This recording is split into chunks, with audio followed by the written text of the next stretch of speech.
Minutes of the previous meeting. I know probably got them late because they weren't in the packet, but any issues, modifications, otherwise? I don't see any problem. Okay. Motion to accept? Accepted. Second? I'll second it. Gentlemen, those in favor? Aye. Opposed? Okay. I'll hold off on bills and accounts until Harold finishes guarding those. Cooper Lake improvements. Okay, all the geo borings are done, and the bathymetric sonar mapping is done. We should get that really cool map in about 3 weeks. Kind of excited about that. The day after I left Saratoga, my meeting, I stopped there and we had a pretty good meeting. One of the decisions that we have to come to is when they're doing the work on the dam, part of it, when they do the intake structure, it has to be done in the dry. Can't pour concrete in the water. So they're going to use a cofferdam. So the engineer would love to drop the reservoir 15 feet, which is drought conditions. When we're down 15 feet, we're asking people to really, conserve. Anyway, that's what, and then their cofferdam could be some sandbags and some hay bales. But they can also do the project with the dam full. It's just going to cost us $1 million more. Mm-hmm. So there's a financial cost for the more robust we make that cofferdam. The So more expensive. when they were giving us estimates for the price of all this, I mean, did they give us estimates based upon I don't worst know. case scenario I don't or know best the- case scenario? I don't Or know the answer to that question, but it certainly, I think there's a sweet spot somewhere between full and empty. On the 22nd of May, in the afternoon, we're going to have what they call a risk workshop up at the plant. In the morning, all the principals, all the engineers, all the people that are going to actually be working on the project, CDM, all the people, the key players from Schnabel and CDM are going to be there. They're going to and understand that some of these people have been working on this project and they've never been to the site. Yeah. So they're going to be up there and tour the site and get a feel for what they're actually in on. And then we're going to have a working lunch at the plant, and Debbie and Derek and I, and anybody from the board who would like to be there, we're going to kind of lay out all the hazards and the risks and and then figure out how we can mitigate those and work around those. what day was that? May 22nd. May 2nd. Time wise? I'd say noon or 1, So, anybody's welcome to attend. It's not the kind of place that you would invite people from other communities that might Right. be impacted. That's down the road. This is just to kind of say, well, we'd like it down 15 feet. I'm like, well, no. But maybe we could do 5. And it really has to do with the time of the year. So let's talk about the timing, when in the year we're going to do When it. do we expect Well, that's part a of lot what of we're our doing. rain to, right? I mean, We're full right now, we're about a month early. But the biggest drawdown of the reservoir occurs in October. It's seasonal, kind of goes Mhm. like this. So we're always full by June 1st, maximum drawdown's always in October, and then it starts filling up, and we kind of have ice, and then we're always full by June. So it depends on, so that's kind of what we're going to discuss and see if we can come up with some sort of 5 feet might be okay if it's in October, but I don't want to start the year that way, right, yeah. that kind of thing. So they're sensitive to our concerns. I mean, at first blush, Derek was like, spend $1 million, it's okay. Well, because your other option, right, is you could spend $1 million or half of $1 million essentially buying water from someone else. Exactly. Do not take that, right? So you guys can flesh out some of those details. Right, Yeah, so there's right. all I mean, those there's things we got. the option of town of Ulster and Exactly. So that's all the kinds of issues that we're gonna, we talked about,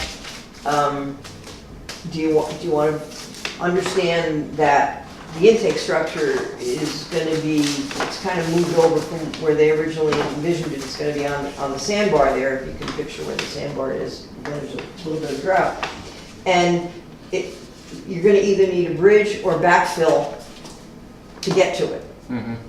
And so do we want, do you want a bridge, and do you want a bridge you can drive on? Why would you want to drive Or on? they would eventually excavate the bridge out after they're done. No, this is a permanent. So- Oh, so okay, would it be- all those things have to be discussed, and there's a plus and minus to both, so, I said, my instinct is backfill it, but let's see how much do you have to backfill, and there's a cost associated with that, so, and there's some other structural issues we want to discuss out. So that meeting is 22nd in the afternoon.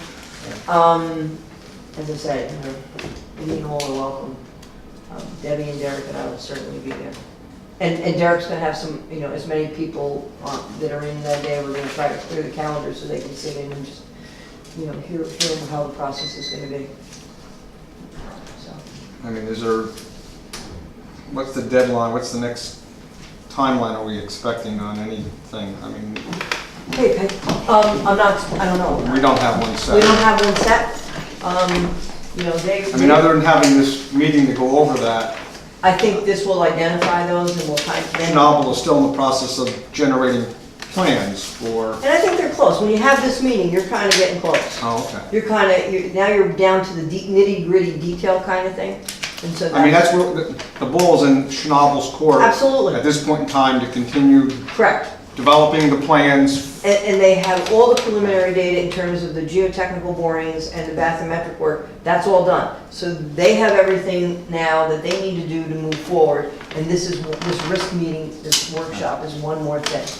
So, well, And what's the next thing we have to pay for? We still have to pay for? we're still working on paying for the design. Okay. So we're still working off that money, that 800,000 that we have. That we included as part of the bond. Mhm. 600 for the design and 100 and some odd for the geo work that, so yeah, we're still working on that. And so the truth is, there's another driver here. Because of the way this had to be financed, where we chose to finance it, we really can't get a bond for construction until next March, which kind of works out because you'll finish your design. Once the design is done, you have to start the permitting process. So that's going to take some time because most of the permitting is DEC.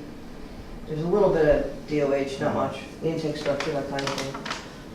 And then the rest of it. So we really, and Schnabel is well aware of that constraint, and that's a legal constraint. I mean, John Toohey and I were chatting about it. I mean, that's just the way the laws are.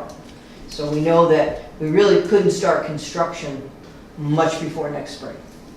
So that's kind of our deadlines. Jump back to presentation of bills and accounts. How do they look? They were fine. Okay. Move to accept them. Accepting, motion to accept. Second by Bob. Those in favor? Right. Opposed? 587 roundabout. We have a meeting in Poughkeepsie with all the players, I guess, on the 16th of May. I'm not sure if I'll go or not. I'm not sure I need to go, but anyway, one thing that they threw in there at the end, and that's what the mayor and I were just chatting about, they threw in a service for the roundabout, a water service, and expected us to pay for it, and we don't pay for services. But my thinking was, well, if it's to maintain the flower and the gardens in the roundabout, it should be part of the project, just like the lighting and the stormwater issue. They want $9,000 to do this service. And so, that's the mayor's fight right now. Let's see what he'll do with it. But I was pretty adamant that, it's not part of our infrastructure, but our private service. And will we meter it? And then who would We be have to meter it, and I also paying for meter it. paying the the water? Well, it'll be municipal use, so we don't get any revenue from any other municipal use, so, but we still have to account for it. Right. So I still have to meter it, and we still have to protect the public with the backflow. But I think there's a way that we can do it very cost effectively after, because this is gonna be out of the track. The main goes right through the middle of the median. We'll be able to do that after the fact. Oh, okay. And I think that's probably the best solution. And we certainly, with the city working together, we can certainly do it for significantly less than $9,000. Because the materials are probably a couple hundred.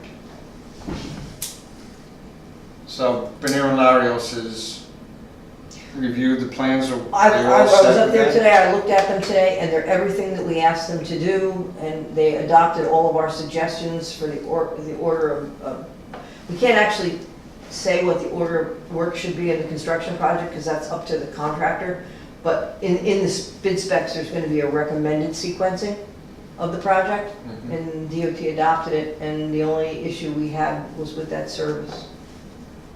And it was really the cost associated with the service. So other than paying them whatever amount of money Right. we've come out with, That's it, we're done. we're pretty much done with that. We're done. And Alright. on a related matter, we obviously, we received the valve insertion tool, Mhm. and the training is next week. And as part of the training, they actually do a valve insertion, 2 of them with you. And so we're gonna do one of the roundabout valve insertions.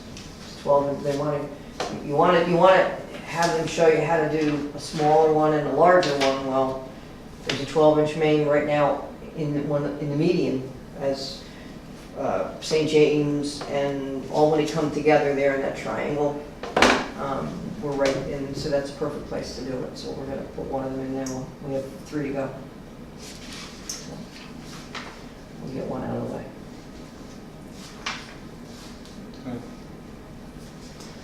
SCADA system. Tom and I, our workload was a little bit crazy, but we talked the other day, and next week we're gonna have a conversation about how to, backing into when the bids and the receipt dates are for that. He's gonna pull the documents together. Bill and I usually review them. Bill looks at the insurance clauses. We've been working with CDM for a long time, so they know what our requirements are. It's just a question to make sure that it didn't get deleted from the document somehow. And they'll be out on the street by the 1st of June.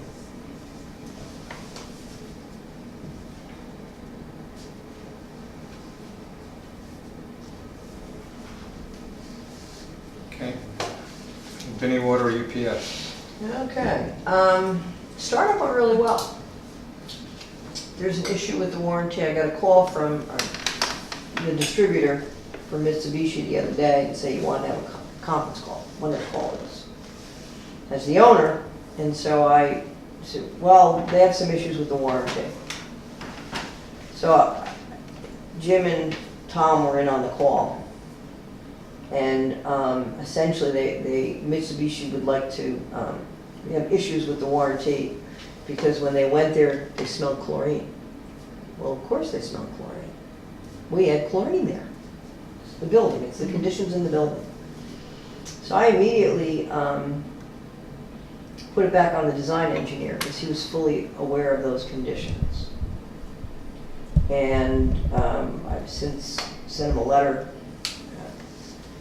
kind of commemorating and calling in formal way our conversation and the way he was left it and the way Mitsubishi left it. And Jim, you were on the call, so jump in here if I misstate anything.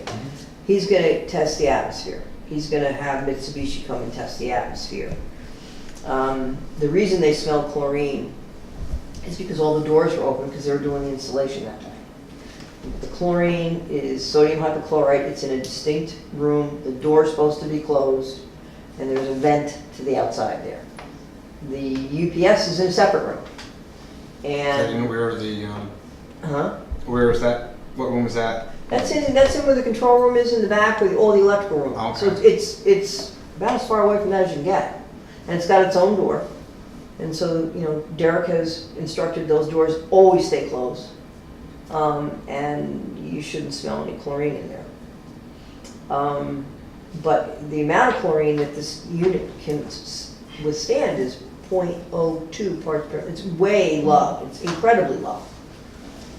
You can usually detect, he knows at 0.2, I mean like a 2, I mean this is way down there. And so it's very hard to get a meter. You'd have to almost have an industrial hygienist come in and look at that. So anyway, we're working through that. Hopefully the engineer figures that out. You have to give him a chance to remediate it before you do anything else. And so he, I don't think he was happy with that meeting, with that conversation. No, he was, well, the problem with him is he has to learn that he's driving the bus in this contract. He keeps punting to us, and we keep saying, it's your contract, you gotta run it. No, we hired you for. And so, yeah, exactly, so right now, the ball's in his court. To He's come gotta up. bring in get the results from the testing, and then if they meet, 0.02 or less, we're okay. With the doors closed and the ventilation system operating, Which is how it normally is. which is normal. Just that they happened to be there, there was work going on, so the doors were all open. But once we run the test, if it's below, if it's above, then we gotta bring the design engineer back. Jim, this is phone. That's Jim. I mean, it's Bill. Hey, Bill. Hey there, how you doing? Good. It's Mr. Clune, he's in transit. Okay. Do we still, I mean, he has to certify final installation, the engineer does, Yes. Yes. and we still owe him money, I would assume, as part of that? He just put in a progress payment that you've approved at this meeting. I'm hanging on to that check until I find out a resolution to this. Okay, yeah. Because after we make that payment, then we only owe him $1,800. And, an engineer will walk away from $1,800, Right, well. but they won't walk away, I think that's 20-something. 22,000. 20, yeah. Yeah, It was- okay. So, Yeah, let's so hold his Kevin, feet to the we're fire. we're holding that check until we get some kind of a response. And this startup was part of the things you discussed last month where you had to do something with the chlorinators? Because you were gonna shut down for, That was all, they actually didn't do that yet. That part they haven't done. That's the code violation remediation piece. oh, okay, for the pump. And, yes, and Jim keeps, there's two ways to do it. One, it's a momentary interruption in power, and the other, it could be a day, it could be a day and a half. And that's the concerning part, because you gotta have chlorination, if you're without chlorination for more than, well, I'm not, Yeah. more than 4 hours, you gotta make mandatory public notification and a boil water notice.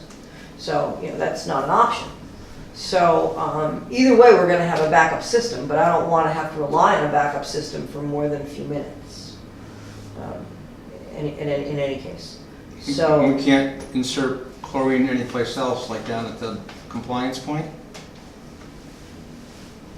not easily, but we have made arrangement, we have a place to insert it there, and we have a place to insert it at the foot of the hill. The problem is, you have to monitor the residual you're putting in, and so we have to manually monitor it any place but in that building.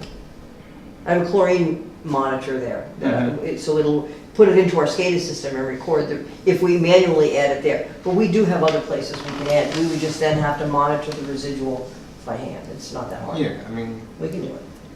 So there's alternatives, but that's what Jim was referring to when Jim sends these emails to Tom and says, it's been a month, let's get this other part done, let's get this remediation done, and he's like, well, call the contractor.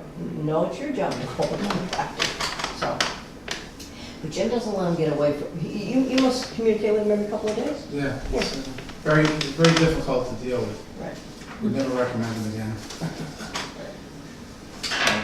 Is there a length of time for exposure of the chlorine, that sometimes a little bit of exposure, a month, or is it just? So these are electrical systems? Yeah. So the chlorine will corrode the contacts, and that's what they're worried about? Yeah. So they're telling us if they go in and they see evidence of this, they're gonna void the warranty. It's like, well, that's not very, no. The board isn't gonna accept that. So we have a problem right here. So we can either halt the conversation, I can turn it over to our attorney, or, Okay, so. so it's nothing, just nothing, no exposure whatsoever. That's the point of two, yeah, and But I I mean, mean, over time, you know what I mean? I think it has to be enough to corrode the contacts. Yeah, which would be some time, It wouldn't be Yeah. quick. yeah. I mean, it wouldn't be like, you left the door open for 2 days. Yeah. You'd have to- and there was no other device that could have been replaced that would have worked in that similar atmosphere? Well, the atmosphere was should have been well known to the design engineer, and yet he specified that exact unit. So therein lies the problem. So I think he's got some exposure here in terms of making sure this works. If there's another Mitsubishi unit that could have handled it, we don't know. We don't know. That's expertise. Right. So, Yeah, I guess that's Question is, who contacts Mr. Mitsubishi to ask them if there's another? He's gonna have. He has to, that's up to him. First, he has to see if the present conditions are okay, maybe acceptable. And that's what we're trying to do right now. So, I mean, this is from, and Bill can chime in here. I'm here. This is not our first rodeo with an engineer who may have messed up.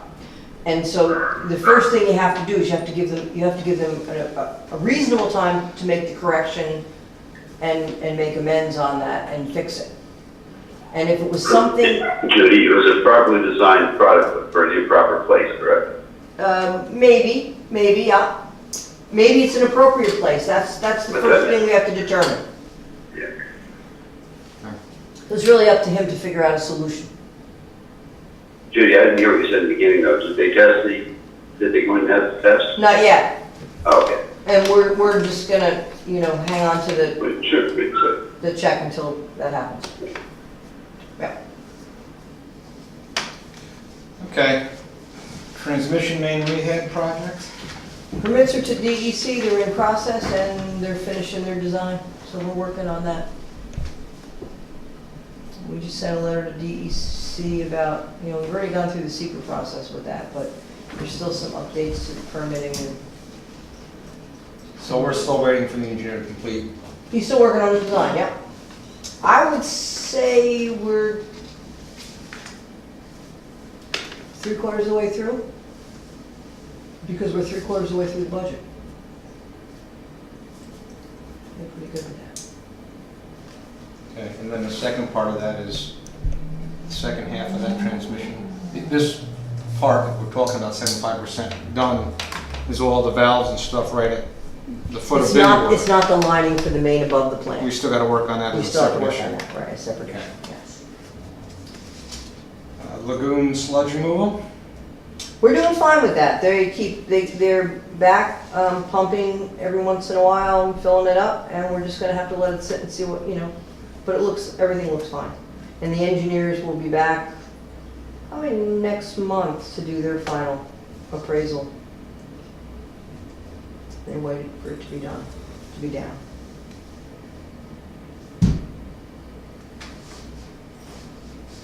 Okay, meter audit.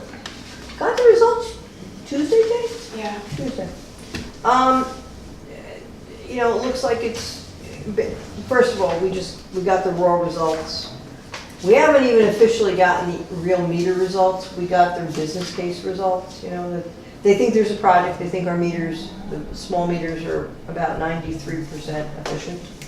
So that's 7% low. They think there's a case for the water and sewer combined we'd see enhanced revenue to pay back this bond and then some. So the first thing we want to do is dig into the data. Like I said, we just got them on Tuesday, and Jay and I want to dig into that a little more and find out, are they going to claim credit for, as an example, for a meter that's been a minimum bill for 10 years? And well, there's still going to be probably a minimum bill. So we want to look at, and there's only 100 and some odd of them, and there's a couple that are, that we've replaced since then. So we're going to look at that data a little more carefully. They break it down by age? Not yet, but I told them they had to. Okay, it was I one said- of I my said- pushes, Jane, did I not tell them? Yeah, she did. I said, She did. President of the board isn't going to accept anything unless you put the ages down. So we're working on that. We have to give them some help there. We have the meter numbers. Something that's 20 years old. Yeah. So That's, we're looking at it. We'll come back to you next month when we've had a little time to look at it. I also want to talk to John too, show him the numbers. Because this doesn't work if the sewer isn't going to pay their share. Sure. Because, we wouldn't be able to pay it back with our enhanced revenue by itself. And then maybe set up a time to have them come back and meet with the board. After we have a chance to look at it. After you guys have a chance to look at everything and we can So talk we're about it a internally. month or two down the road. Wouldn't you say, yeah? Okay. I mean, I'm not in any, not that I want nothing more than to get this done and get all these meters replaced, if that's what the case indicates. but our pants aren't on fire and nobody's pointing a Right. gun to our head, so let's take the time to be comfortable with it, and there's a risk, you know? And then the big decision is what meters. Do we stay with the meters we have? Do we go with another brand? There's a delta, but we have to delve into those, even those numbers, because if we stay with the brand that we already have, then some of those costs fall away because we already have that investment. So, you know, they're using a 10,000 foot level to paint this picture and say these are apples to apples, and you know, that, I think that $300,000 delta is gonna kind of shrink a little bit. So we wanna look at that as well. You did a workshop already on the meters, right? So you kind of have, you know which, There's two meters. I mean, they're all good products out there that we look at. We like the brand that we have because we have a familiarity with it. We already have the link built into our billing system. But the other meter product is just as good. Other people that are standardized on that meter product love it. It's like a personal preference. 50/50. Well, it is. It depends who you talk to. They're both going to do the job. But there's also differences in the warranties. And so that's something we got to look at. If one has a 20-year warranty and one has a 15-year warranty, that's huge. So we have a lot more homework to do, even though Johnson Controls wants you to sit there and say, tonight, Yeah. let's move forward. And you've actually seen some movement back on the higher, the one you got the bid on from the higher one or not? We haven't replaced too many of those, have we? The one we do. The one at Wiltwyck we do. That's No, but when definitely you not talk to that. the company, Yeah, he's asking a different question. I'm I'm asking sorry. the question that, we have census meters, right? Yes. And they gave you a real high estimate. Oh, they come down substantially. Right, that's what okay. They have come down substantially. They know they're gonna lose a, They're very nervous about that. They came in here last week. They were so Okay. nervous about that. Yeah. okay. So there is $300. A little bit of wiggle room and they can sharpen their pencils a little bit more maybe. Yes, they could. They could. Maybe. Maybe. Or they could, you know, they could sweeten the deal somehow. But they've come down quite a bit from what the initial conversation was. There was initially an $800,000 difference, and now it's down to $300,000. Okay, And the other company came down $70,000, so they're still moving. So, okay. you know. Yeah, we're not a big rush to worry about spending money on that. Well, I mean, you know, if it's going to pay for itself, let's do it. Mm-hmm. But if it's not, let's make sure we know what we're doing before we jump in. Okay. Treatment chemical bids. Just want to let everybody know, we went to bid for those chemicals again. We do that every 3 or 4 years. Debbie kind of coordinates that for us. And we should have results back for the June meeting. And every time we do it, we save some money, you know. You're amazed at the company you've been dealing with all of a sudden sharpen that pencil, and now we're spending, it's a nickel a pound cheaper than what we've been paying. So she's been doing this for us about every 3 years. Doesn't really pay to do it every year, but. Correspondence. I have 3 things tonight. Then I have one additional thing that we have to kind of deal with. I just wanted everybody to know that we got copied on a letter from Arlene Ryan and Jack O'Delly about, there was a house that the city doesn't own yet, that was in the process of foreclosing on, and they had a massive leak in there. They used 2 million gallons of water, and they're just putting the city on notice that that water could have caused a sinkhole. Well, it didn't. Uptown Kingston is nothing but sand. So, I mean, but anyway, so that's just, I have to tell you about that. We got copied on it, that really went to the city. So the issue was a sinkhole caused by, There is no sinkhole. no, but that was what their allegation. They're worried that their houses are gonna, they watch too much TV. And they think that it's Florida. Other things about Washington Avenue. You know, I think that there was, the person that wrote the letter certainly is aware how you put the city on notice for future damages, and that's really all they were looking for. That's all they were looking for. And they did it properly, I mean, I guess, but I think there's a flaw in the fact that the city doesn't own the building yet. Mhm. Where was this? What- 146 Washington, Green Hill Avenue. 149. 149. Which went in from Clinton Avenue across from the Novel Loop. Okay. The second, Sensitive area geographically. Just because of its proximity to Washington Avenue. could be, it's, You know, everyone in that neighborhood. well. Anyway, this second letter is from Fairmont Estates. This is written by the owner of Fairmont Estates, but he's writing as the general counsel to the Hughes Corporation. The meters up there failed. And Jane estimated the bills. And one, the estimate is higher than he's used to seeing because the meter has been failing. And not finally stopped. This is part of a big meter thing. So anyway, Mr. Geller is just, writing to let us know that he paid the littler one, the smaller bill, and the other one he's contesting, it's in the amount of $3,785.22.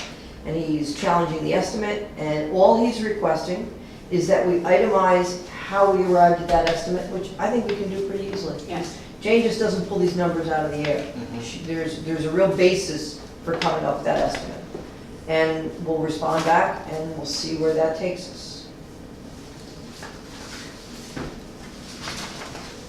And the last one is, I think I included in your packet, the notice from the assessor of Woodstock. Yes. Yeah, no good deed goes unpunished. Which we're gonna talk about in executive session. Yeah, and our taxes on those two parcels, one went up 53%, the other one went up 117%. So I would like to, discuss, Bill, with you about maybe filing a certiorari. We're gonna grievance tax? Yeah, that's what I mean. That's coming up the 22nd of May, or 23rd of May, very soon. Yeah. So I just got these notices the other day, so yes. I'll give you a call tomorrow on that. Okay. That's it for correspondence. Okay. One other thing that I had that wasn't on the agenda, it's pretty benign. Okay. It's on our Phase 1B upgrade. We did that through the EFC. EFC is very particular about making sure that everything, if it should have been, the total can be right, but if it's design services are $100 and you want to put in for 102, you don't get the 102, you only get the 100. And even if your construction was under, it doesn't matter. So we're asking you to do an amendment, a contract amendment to reallocate the existing funds. So in a nutshell, there was the general services during construction, and Tom has reasons why this occurred, are over budget. They're originally budgeted at $23,300. They're over budgeted by a little under $14,000. But the resident representation is under by more than that. So he's just asking for an amendment to move those things from one line to the other. And the total overall engineering costs for the project are $50,200 before, and they're $50,200 when we're done. So part of the reason for the construction activities took longer. There were operational issues with the under drains, as you all remember, that we needed to, and I'll give you this, Jane. Okay. No, you don't have to, no. I'm not gonna ask. No, operational Come on, catch up, issues required additional coordination and review with the supplier because those weren't anticipated. And we had to modify the designs because of the level monitoring in the field. So there was extra work involved in there that we didn't anticipate because of the under drain, some of the issues with the air scour on the old under drains that have been installed. So we're asking for a modification to increase Task 3A general services during construction to bring it from $23,300 to $37,039.86. Jane, I'll give you all these Yeah, amounts. okay, all right. And to delete or reduce the original budget estimate of $19,400 for resident representation down to $7,951.97. So the totals don't change. Okay. They offset. And then what happens, you just submit that back up to Submit that to EFC, EFC. this document to EFC, And with And the they can process. resolution, and then they'll process and they'll reimburse us the money for this. We've already paid CDM, yes. Okay. It's just an administrative thing. So we need a motion to award, Amend the contract? contract, amendment number 4 for reallocation of existing funds for phase 1. Well, why don't you just amend the contract consistent with their request, make it simple. Okay, yeah, that's fine. As Then attach a specified- copy of the request to it. Right. as specified in their April 24th. 4th, 2018 letter. Okay. Simple. Yeah, So motion you- made for what you just said, Second, Harold second. per that detail. All in Those in favor? favor? Opposed? Okay, carried. And that's it. Superintendent's report, any issues? Thank you. Oh, it was good. Welcome to the club. Motion to accept superintendent's report? We'll make that motion. You got any questions? Huh? You got it? No. Wow. Well, you see something I didn't? No. First. Do it a second? I'll second. Second, those in favor? Aye. Opposed? Okay. Going to executive session for, Yes. okay, need a motion to go into executive session? We'll make that motion. I'll Bob? second. Second, those in favor? Aye. Opposed? Okay.